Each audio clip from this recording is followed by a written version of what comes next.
प्रहलाद घाट से गंगा किनारे से हमारी ये विशेष पेशकश काशी के कस्मे वादे, कसम भी खाई गई है, वादे भी कई सारे किए गए हैं, उन सब से आपको गुजारेंगे और ये भी बताएंगे कि क्या कुछ होने वाला है, क्योंकि चुनाव प्रचार खत्म, नेताओं का काम खत्म, अब बनारस की जनता की बारी है।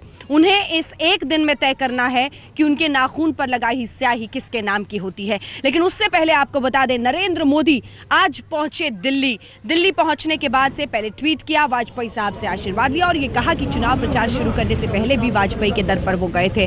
राजनाथ सिंह से मुलाकात की और जो मुलाकात इस वक्त चल रही है वो बेहद अहम है। जी हां, संघ प्रमुख के साथ हो रही है नरेंद्र मोदी की मुलाकात।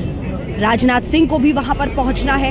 अब समझना यह है कि किस बात का मंथन, किस बात पर रणनीति तय हो रही है, क्योंकि चुनाव प्रचार खत्म हुआ है। लेखा जोखा या फिर ये समझने की कोशिश कि जो कसम हमने खाई थी, जो वायदे हमने किए थे, वो किस हद तक अंजाम पर पहुंचेंगे, आगे की रणनीति क्या होगी, यही तस्वीर आज दिख रही है दिल्ली की। क्योंकि नरेंद्र मोदी बलिया की रैली के साथ ही चुनाव प्रचार थमने के बाद पहुंचे वापस दिल्ली और उसके बाद उनकी मुलाकात हुई, वाजपेयी साहब से आशीर्वाद लिया। अटल बिहारी वाजपेयी से आशीर्वाद चुनाव प्रचार के पहले भी लिया था, ये भी उन्होंने बताया। राजनाथ सिंह अध्यक्ष से मुलाकात की और अब संघ प्रमुख से चल रही है उनकी मुलाकात। तो इस मुलाकात पर रहेगी हमारी नजर, लेकिन काशी के उस कुरुक्षेत्र की बात एक बार फिर से छेड़ते हैं। चुनाव प्रचार खत्म हो गया है, बनारस शाम के इस पहर में अपने घरों में धीरे धीरे समा रहा है, लेकिन अब जो परीक्षा, जो इम्तिहान है, वो बनारस की जनता का है। क्योंकि उस बनारस की जनता को तय करना है कि जो कसम खाई गई और ये कहा गया कि गंगा मां ने बुलाया है, इसलिए उस बुलावे पर मैं यहां पर पहुंचा हूं, जैसा कि नरेंद्र मोदी ने कहा, या केजरीवाल ने जिस अंदाज में अपनी तमाम बातें की मैनिफेस्टो के जरिए, वायदों की एक पूरी लिस्ट रही है। ऐसे ऐसे वायदे किए गए हैं यहाँ की जनता से, जिसका हम जिक्र इस आधे घंटे में करेंगे। आप जरूर बने रहिए हमारे साथ, क्योंकि उन दिलचस्प किस्सों के जरिए आप समझ पाएंगे कि बनारस के दिल को भेदने के लिए कहां से, कहीं गंगा का रास्ता अपनाया है साबरमती का जिक्र करके नरेंद्र मोदी ने, तो कहीं पर उन्होंने उस डेवलपमेंट प्लान का जिक्र किया है जो बुनकरों के लिए उनके पास है। तो आइए आपको दिखाते हैं सबसे पहले कि वायदों की वो कैसी सूची रही है जिसके जरिए नरेंद्र मोदी बनारस पर कब्जा, बनारस के दिल पर राज करना चाहते हैं।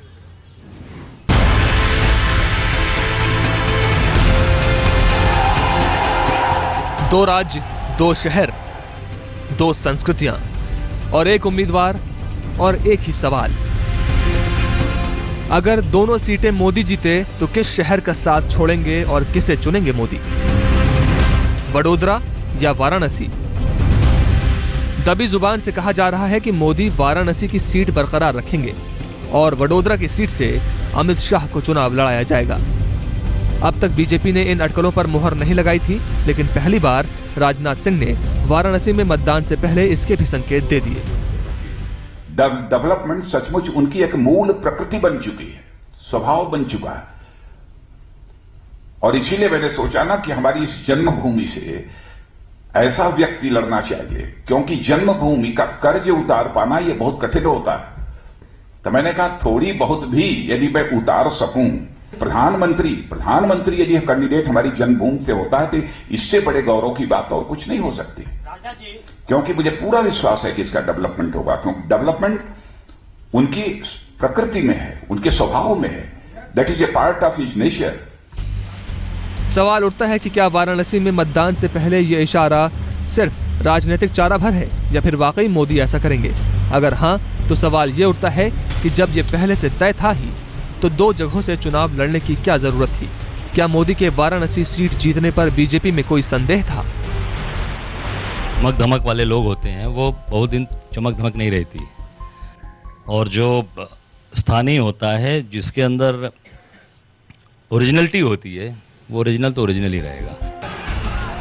वाराणसी में अब तक 4 विराट रोड शो हो चुके हैं और अगर भीड़ पैमाना है तो कोई नहीं कह सकता कि कौन किस पर भारी है।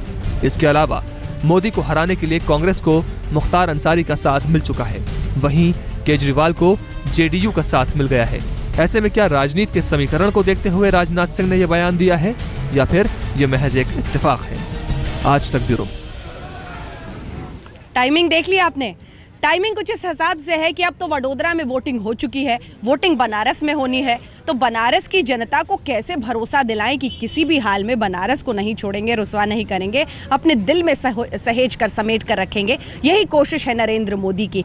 लेकिन जो राजनीति इस वक्त बनारस में हो रही है वो भावनाओं पर हो रही है, और कहते भी यही हैं कि हिंदुस्तान में राजनीति भावनाओं के साथ ही आगे बढ़ती है। देखिए, कहना मुझे किसी ने भेजा है। नामांकन की भीड़ से मंत्रमुग्ध मोदी ने इन्हीं लाइनों के साथ मिशन काशी की शुरुआत की। जिस शहर की नसों में गंगा बहती है उसके लिए ये लाइनें बहुत मायने रखती हैं। ये मोदी भी जानते हैं और बनारस की जनता भी। और इसी जनता में करीब 3 लाख मुस्लिम मतदाता भी हैं, और उन्हीं में से एक हैं स्वतंत्रता सेनानी कर्नल निजामुद्दीन। 107 साल के कर्नल निजामुद्दीन को मंच पर बुलाकर मोदी ने उनके पैर छुए। 50 किलोमीटर दूरी से कष्ट उठा करके मेरे जैसे एक व्यक्ति को आशीर्वाद देने के लिए आए हैं। मैं कर्नल निजामुद्दीन जी का अंतःकरण से आभार व्यक्त करता हूं। अचानक कर्नल निजामुद्दीन का पैर छूना राजनीति के मंच पर क्या मायने रखता है, इसे बताने की जरूरत नहीं। भावनाओं के रस में डूबे बनारस में मोदी ने बार बार भावनाओं की तारों को छूने की कोशिश की, कभी रिश्ता जोड़कर, तो कभी पैर छूकर, तो कभी गंगा आरती न कर पाने के लिए गंगा से माफी मांगकर। लेकिन क्या बनारस ने मोदी से अपना रिश्ता जोड़ लिया है? क्योंकि बनारसी अगर अपने रंग के लिए जाने जाते हैं तो उनकी चतुराई का लोहा भी हिंदुस्तान के किस्सों कहानियों में बंद है। आज तक ब्यूरो। बनारस के होनहार बुनकर भी क्या बारीकियां बुनेंगे बनारसी साड़ी में, उन बारीकियों के सामने जो नेता बुन रहे हैं। जी हां, हर किसी के पास अपना एक मॉडल है। काशी बदल जाएगी, बनारस को बिल्कुल पलट देंगे। किसके हाथ में है जादू की छड़ी, इसका इंतजार करना होगा। लेकिन विकास का अपना अपना मॉडल सब कर रहे हैं सामने, और दावा भी कि हम तो अब बस बदल देंगे काशी को।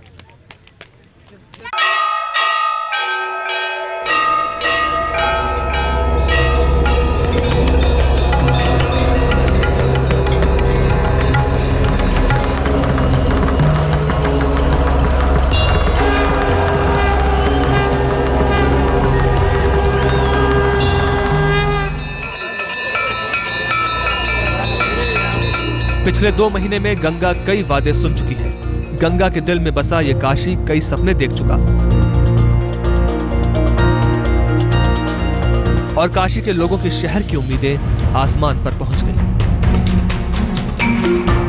जब से प्रधानमंत्री पद के उम्मीदवार ने सत्ता के शिखर पर पहुंचने के लिए बाबा विश्वनाथ की इस नगरी को चुना है, कस्में खा रहे हैं कि वाराणसी बदलेगा।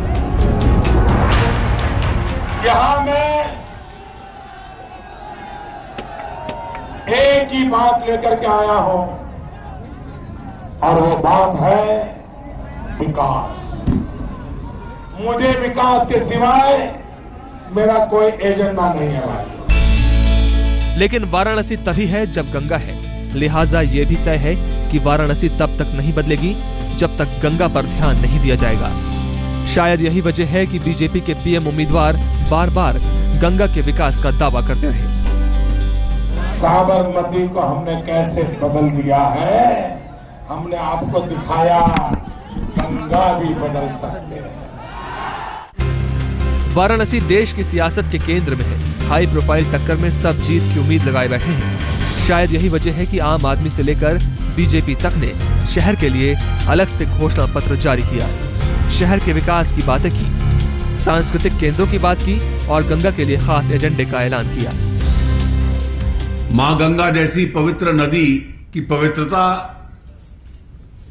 बनी रहे और सफाई की चिंता करना ना। आज जो पुस्तिका हम लोगों ने रिलीज की है उसमें इसकी विशेष जिक्र किया गया। पीएम पद के उम्मीदवार और उनकी पार्टी वाराणसी को सपने दिखा रही है, लेकिन विरोधी उन सपनों पर, उन दावों पर सवालों के तीर चला रहे हैं। चमक धमक वाले लोग होते हैं, वो बहुत दिन चमक धमक नहीं रहती।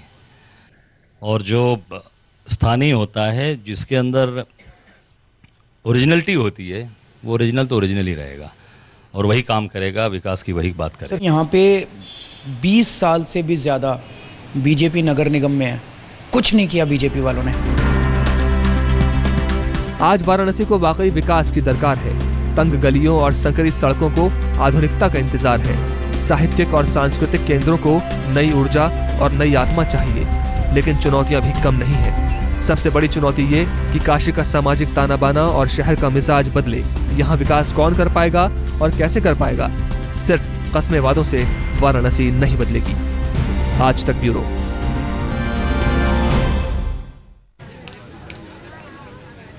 बरसों से बदलाव का बाट जोह रही है काशी नगरी, और वो सिर्फ इसलिए क्योंकि नेताओं ने कहीं ना कहीं शर्मसार किया है। हर कोई आया, जीत गया, चला गया। अब फिर से नए मॉडल की बात हो रही है। ये कहा जा रहा है कि बुनकर हो, मजदूर हो, कारोबारी हो, सबकी किस्मत बदल देंगे। देखिए।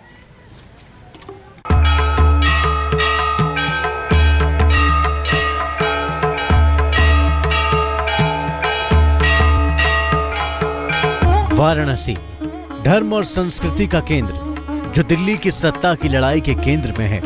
वाराणसी अध्यात्म और मोक्ष की नगरी, जो सियासी जंग के मैदान में तब्दील हो गई है। इस ऐतिहासिक शहर के कई रंग हैं, कई चेहरे हैं। उन चेहरों में एक बड़ा चेहरा बनारस के साड़ी उद्योग का है और यहाँ के बुनकरों का है। वक्त बदलता रहा, कई पार्टियां आई, कई नेता आए, लेकिन बुनकरों की हालत नहीं बदली। ऐसे में सवाल यह है कि जब काशी को प्रधानमंत्री पद के उम्मीदवार ने अपना लिया है, तो शहर के बुनकरों की, शहर के उद्योगों की हालत कितनी बदलेगी? तो यहाँ की कालीन, यहाँ की साड़ी, बनारस का बुनकर, बनारस की हस्तकला, ये तो सदियों से जानी मानी है। सिर्फ उसको उंगली पकड़ के चलाने वाला चाहिए। बनारस की अर्थव्यवस्था में एक बड़ी भूमिका निभाता है पर्यटन उद्योग। साल भर देश और विदेश से हजारों सैलानी बाबा भोले की नगरी में पहुंचते हैं, मोक्ष तलाशते हैं और शहर को फायदा पहुंचाते हैं। अब बीजेपी के पीएम उम्मीदवार वाराणसी को सपने दिखा रहे हैं कि वो काशी को टूरिज्म का सेंटर बना देंगे। मैं काशी क्षेत्र को टूरिज्म का एक बहुत बड़ा सेंटर बनाना चाहता था, और उसके कारण दुनिया भर के लोगों को मैं और हिंदुस्तान के 125 करोड़ देशवासियों को, जब तक भारत की आध्यात्मिक नगरी में न आए, जब तक काशी की धरती को न छुए, उनका जीवन अधूरा रह जाएगा। ऐसा माहौल बनाने के लिए मुझे आपके आशीर्वाद चाहिए। लेकिन सबको पता है कि वादों से और दावों से कुछ नहीं बदलता। पहले भी कई नेताओं ने काशी को सपने दिखाए होंगे, लेकिन क्या बदला? शायद कुछ भी नहीं। बरसों से शहर जैसा था वैसा है। जाहिर है सवाल खड़े होंगे कि अब क्या बदलेगा और कैसे बदलेगा। पूरा कार्यकाल सांसद यही, विधायक यही, मेयर यही, सभासद यही। अब क्या चाहिए आपको? कौन सा पद चाहिए आपको बनारस को ठीक करने के लिए? मैं अदना से विधायक अपने क्षेत्र में हूँ और कोई काम हमने छोड़ा नहीं अपने क्षेत्र में। 20 साल में आप देख लीजिए बनारस के अंदर कोई परिवर्तन हुआ, बता दीजिए मुझे। पूरे बनारस शहर के अंदर, जिले के अंदर बता दीजिए। वाराणसी के मजदूरों ने, यहाँ के बुनकरों ने पहले भी वादों पर भरोसा किया और ठगे गए। लेकिन सवाल यह है कि आखिर विकल्प क्या है? चेहरे बदल जाते हैं, लेकिन आत्मा वही रहती है। चाल बदल जाती है, चाह वही रहती है। ये तो सियासत की रिवायत है। पहले किसी और के कस्मे वादे और अब किसी और के। आज तक ब्यूरो। शाम हुई, चुनाव प्रचार खत्म हुआ, अब रात ढली है, लेकिन बनारस को अपनी सुबह का इंतजार है। 12 को वोट के जरिए ही वो अपनी सुबह ला पाएगी। इस विशेष पेशकश में इतना ही, लेकिन देश दुनिया की बाकी खबरों के लिए आप देखते रहिए आज तक।